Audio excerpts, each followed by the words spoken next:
We hebben het niet geweten. Geliefde vrienden van de waarheid, broeders en zusters.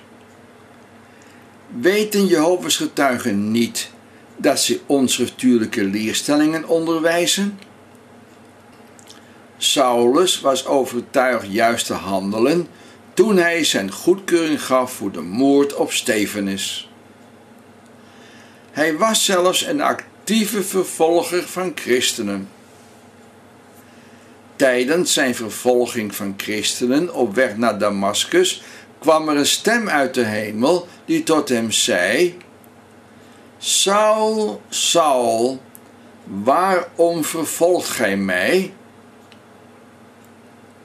Hij kwam toen tot het besef hoe fout hij was. Hoe kon hij zo verblind zijn geweest? In zijn brief aan Timotheus keek hij terug op zijn vroegere leven. Hij schrijft dat hij Jezus Christus dankbaar is, dat hij hem getrouw heeft geacht, ofschoon hij een lasteraar en een vervolger was, maar dat hij in onwetendheid en in ongeloof heeft gehandeld. Zijn handelen in onwetendheid komt door zijn achtergrond waarin hij is opgegroeid. Hij is onderricht door de geleerde farizeeër Gamaliel. Hij was een fanatieke ondersteuner van het judaïsme. Na zijn bekering trachten zijn vroegere vrienden van het judaïsme hem te doden. Zelfs vele jaren later, toen hij terugkeerde in Jeruzalem, trachtten zij Paulus opnieuw te doden. Uit de tijd dat Paulus deel uitmaakte van het judaïsme, was hij kennelijk een fanatieke ondersteuner van het judaïsme. Nu was hij als een christen voor hem een afvallige geworden en verdiende het te moeten sterven. Met zijn eigen ervaring van het verleden kon hij zo goed inleven in de ijver die zij hebben, maar die niet in overeenstemming is met de juiste kennis. Hij beschuldigde hen niet van opzet, maar hij gebruikte krachtige, schriftuurlijke argumenten om hen proberen te overtuigen van hun dwalingen. De vraag is: zijn de verantwoordelijke broeders van het Wachttoergenootschap zich niet bewust van het onderwijzen van onschriftuurlijke leerstellingen? Zijn zij zo overtuigd dat zij de echte waarheid van God onderwijzen? Mijn eigen ervaring als een Jehovah's getuige. Ik ben in 1949 gedoopt en dan voor vele jaren een ijverige ondersteuner geweest van alles wat door Jehovah's getuigen via de publicaties is onderwezen. Deze ondersteuning is gebaseerd op mijn volledige vertrouwen in de organisatie van Jehovah's getuigen. Ik was in de overtuiging dat al de leerstellingen die Jehovah's getuigen onderwijzen volledig gebaseerd zijn op de Bijbel. Mijn vertrouwen was ook voor al de fundamentele leerstellingen die de structuur bepalen van de organisatie van Jehovah's getuigen. Deze leerstellingen zijn als proclamaties of bekendmakingen gepresenteerd in de jaren 30 van de vorige eeuw door J.F. Rutherford, een voormalige president van het Wachttoergenootschap. Deze leerstellingen zijn tot op deze dag van toepassing voor de structuur van Jehovah's getuigen.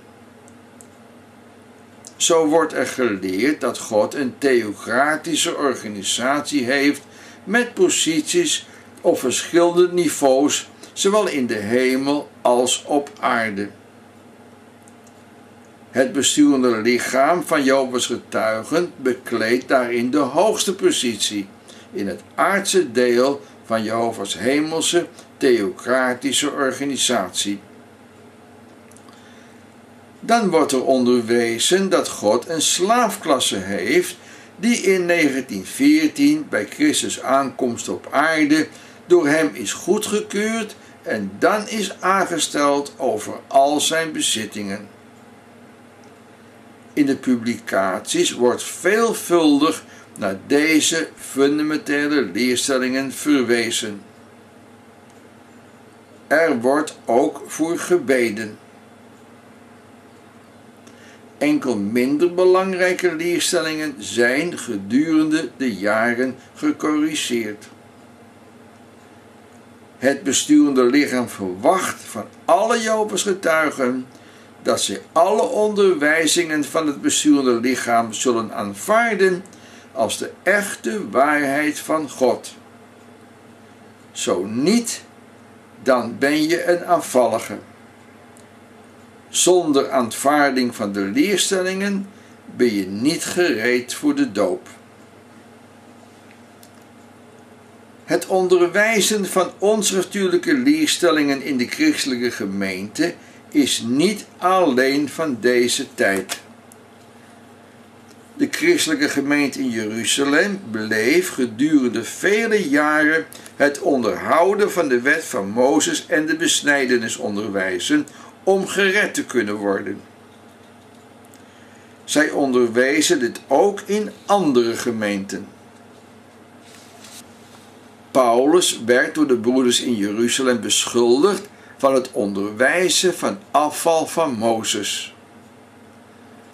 Paulus schreef hen zijn Hebreeënbrief, waarin hij krachtige argumenten gebruikte om hen proberen te overtuigen dat door het zoenoffer van Jezus Christus het moeten onderhouden van de wet van Mozes niet meer van toepassing is. Deze brief van Paulus, met zijn krachtige, overtuigende argumenten uit de Bijbel, is voor mij het voorbeeld om ook met krachtige argumenten uit de Bijbel brieven te schrijven naar het wachttorengennootschap. Met liefde voor de broeders tracht ik de broeders van het besturende lichaam te overtuigen dat een aantal leerstellingen die ze onderwijzen niet de waarheid van de Bijbel is. Indien u ook een ondersteuner bent van de waarheid van God, dan vraagt God van u om voor zijn waarheid te getuigen. Help de verantwoordelijke broeders inzien dat zij uitsluitend de zuivere waarheid van de Bijbel dienen te onderwijzen. Schrijf de verantwoordelijke broeders van het wachttorengennootschap een brief met de door u gevonden krachtige argumenten uit de Bijbel, hoe hun leerstellingen afwijkingen zijn van de echte waarheid van God. Deze argumenten uit de Bijbel kunt u vinden op de website debijbeltroes.info met een link naar leerstellingen van Jehovah's getuigen en dan naar de titels 5 tot 8. Het beschrijft de fundamentele leerstellingen van Jehovah's getuigen met hun afwijkingen van de Bijbel. Hoe is het te begrijpen dat er al zoveel jaren onwaarheid wordt onderwezen? Alle Jehovah's getuigen zijn met deze fundamentele leerstellingen onderwezen. Laten we eens een denkbeeldige broeder volgen die nu deel uitmaakt van het besturende lichaam. Hij kan met deze leerstellingen zijn onderwezen in het gezin waarin hij is opgegroeid of door een bijbelstudie met Jehovah's getuigen. Hij gelooft dat wat hem wordt onderwezen de echte waarheid van God is. Het is gebaseerd op zijn vertrouwen in het besturende lichaam dat de slaafklasse vertegenwoordigt. De introductiewoorden in elke wachttoren. Het houdt zich aan de Bijbel als autoriteit, geeft hem de overtuiging dat al het gepubliceerde onderwijs zuiver op de Bijbel is gebaseerd. Door zijn grote vertrouwen vindt hij het niet nodig om de leerstellingen van Jehovah's getuigen met de Bijbel op waarheid te toetsen. Dit is in tegenstelling met de leerlingen van Paulus van het vroegere Berea. Zij werden geprezen omdat zij Paulus' onderwijs nauwkeurig met de schrift op waarheid toetsten. Na de doop van de denkbeeldige broeder ontvangt hij het voorrecht van God te zijn uitgekozen om in de toekomst naar de hemel te zullen gaan. Hij zal dan in het koninkrijk van God met Christus over de aarde gaan regeren. Door zijn hemelse bestemming maakt hij deel uit van de slaafklasse. Dan besluit de denkbeeldige broeder te gaan pionieren. Vervolgens krijgt hij een aanstelling als kringopziener en heeft daarmee een hogere positie in de theocratische rangorde. Hij geeft er blijk van een krachtige ondersteuner te zijn van alle leerstellingen en de organisatorische regelingen. Dan krijgt hij het voorrecht uitgenodigd te worden en lid te mogen zijn van het besturende lichaam. Nu bekleedt hij met de andere bestuursleden de hoogste positie in het aardse deel van Jehovah's hemelse theocratische organisatie. God geeft hen, met verwijzing naar Spreuken 4 vers 18, licht of inzicht om de Bijbel uit te leggen en de leerstellingen vast te stellen die alle Jehovah's getuigen dienend aanvaarden als de echte waarheid van God. Indien een Jehovah's getuige geen Bijbelse ondersteuning heeft gevonden voor leerstellingen en schrijft daarvoor een brief met vragen naar het wachttorengenootschap, dan komt het antwoord dat hij vertrouwen moet hebben in de slaafklasse en nederig moet wachten op licht. Maakt hij na jaren vergeefs wachten op antwoord de vraag openbaar, zodat anderen het ook kunnen bestuderen, dan is hij een afvallige en wordt hij uit de gemeente gesloten. Er wordt in de publicaties dringend gewaarschuwd om niet naar een afvallige te luisteren. Hij wordt gelijkgesteld met de antichrist. Hij heeft een dodelijke, besmettelijke ziekte waarmee elk contact moet worden gemeden.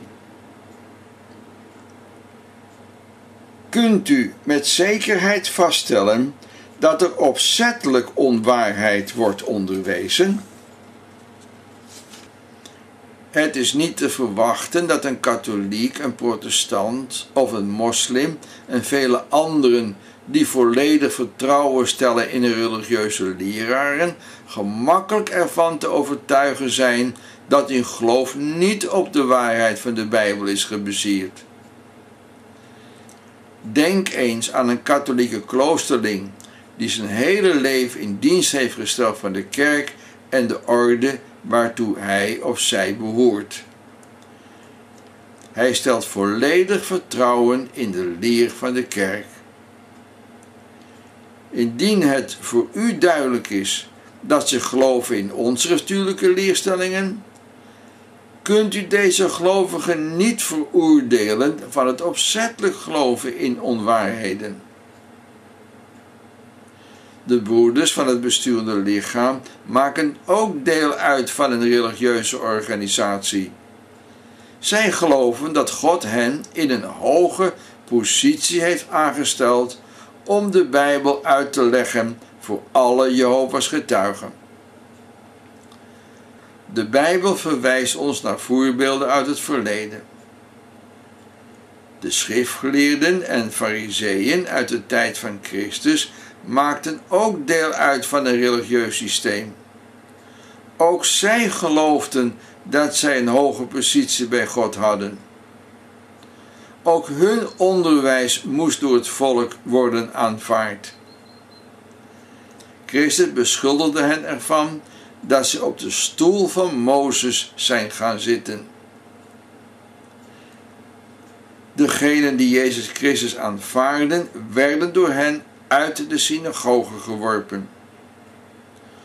Ook zochten zij naar gelegenheden om Christus ter dood te brengen. Het volk werd opgehitst om voor Pilatus het doodvonnis voor Christus te eisen. Stefanus werd gestenigd omdat hij getuigenis gaf van de waarheid van God. In de middeleeuwen werden degenen die de waarheid bekend maakten en zij die de Bijbel vertaalden in de omgangstaal door de katholieke kerk als ketters levend verbrand. Kunt u oordelen dat deze vervolgers een juist begrip moeten hebben gehad van de waarheid van God en zij opzettelijk deze dingen deden? Degenen die op Pinksteren naar Christus' discipelen luisterden, kregen te horen zoals in Handelingen 3 vers 17 staat: En nu, broeders, ik weet dat gij in onwetendheid hebt gehandeld, evenals uw regeerders. En in vers 19: Heb daarom berouw en keert u om, opdat uw zonden worden uitgewist. Denk ook aan Paulus, die in onwetendheid een hevige vervolger was van christenen. We kunnen niet in iemands hart kijken en vaststellen dat iemand bewust en opzettelijk de waarheid tegenstaat. Alleen God kent iemands echte beweegredenen. Het oordeel is bij God.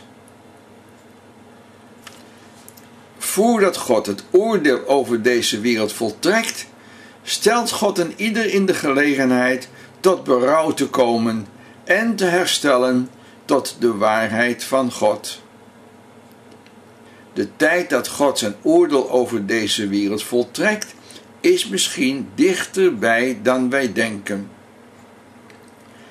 Christus zal binnenkort met een hemels leger een einde maken aan dit wereldstelsel.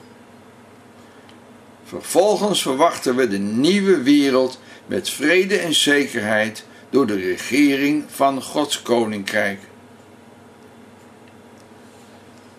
Met liefde en bezorgdheid kunt u dwalende hulp bieden om te herstellen tot de zuivere waarheid van de Bijbel.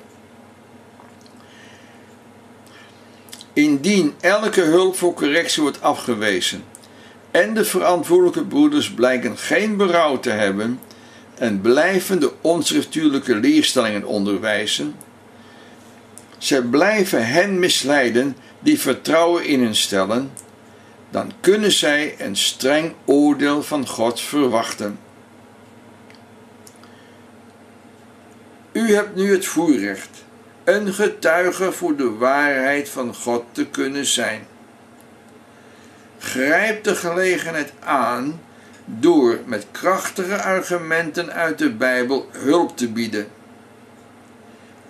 Denk niet dat het toch vergeefs zal zijn. Velen van het judaïsme van toen zijn, na het horen van de echte feiten, christenen geworden. God wenst dat allen tot berouw komen. Het is Gods wens dat u voor zijn waarheid gaat getuigen. Schrijf de broeders van het besturende lichaam met krachtige feiten uit de Bijbel. Tracht hen te overtuigen dat ze afwijkingen van de Bijbel onderwijzen. Zij dienen in te zien dat God hen niet exclusief licht geeft om de Bijbel uit te leggen voor alle Jehovah's getuigen. Zij zullen moeten weten dat de Bijbel zelf de toets is voor de waarheid. Dat God geen andere middelaar heeft voor nauwkeurige kennis dan zijn Zoon Jezus Christus. Wat voor zegeningen kunnen we verwachten indien er na berouw correcties hebben plaatsgevonden? Dat dan de volledige waarheid van God zal worden onderwezen. We weten dat de onderwijzer en bron van de echte waarheid God zelf is. Christus verwijst naar de onderwijzer van de waarheid met: één is uw leraar. Wij kunnen Gods studenten zijn en worden genoemd allen broeders. Deel uitmaken van Gods studenten kunnen we elkaar helpen voor een juist begrip van de Bijbel. Voor onze Bijbelstudie kunnen we gebruik maken van de op de Bijbel gebaseerde publicaties. Maar het is onze eigen verantwoordelijkheid om onderwijzingen te toetsen of het echt van God komt. Degenen die voorzien in Bijbelstudiepublicaties zullen nederig luisteren naar opmerkingen van lezers indien zij denken afwijkingen van de Bijbel gevonden te hebben. Zij zullen het bestuderen en de afwijkingen corrigeren. Het is verstandig om voor de publicatie van een artikel dat meerdere broeders het zorgvuldig hebben getest met de Bijbel, waarbij de regel wordt toegepast dat zowel de context als de gehele Bijbel een leerstelling moet ondersteunen. Ik moedig u aan om de grondleerstellingen van Jehovah's getuigen zorgvuldig te bestuderen. U kunt de beschrijving van de leerstellingen vinden op de website debijbeltroos.info en ga dan naar de link Leerstellingen van Jehovah's getuigen en dan naar de titels 5 tot en met 8. Schrijf vervolgens een liefdevolle brief met door u gevonden feiten uit de Bijbel naar de verantwoordelijke broeders van het Wachtroergenootschap. Vraag van hen onverdeelde aandacht. Laat hen weten dat de website debijbeltroos.info meer leerstellingen beschrijft die van de Bijbel afwijken. God wacht met geduld op berouw en herstel. Voor het toetsen van leerstellingen van de kerken kunt u de informatie vinden op de startpagina van deze website. Dank u voor uw aandacht.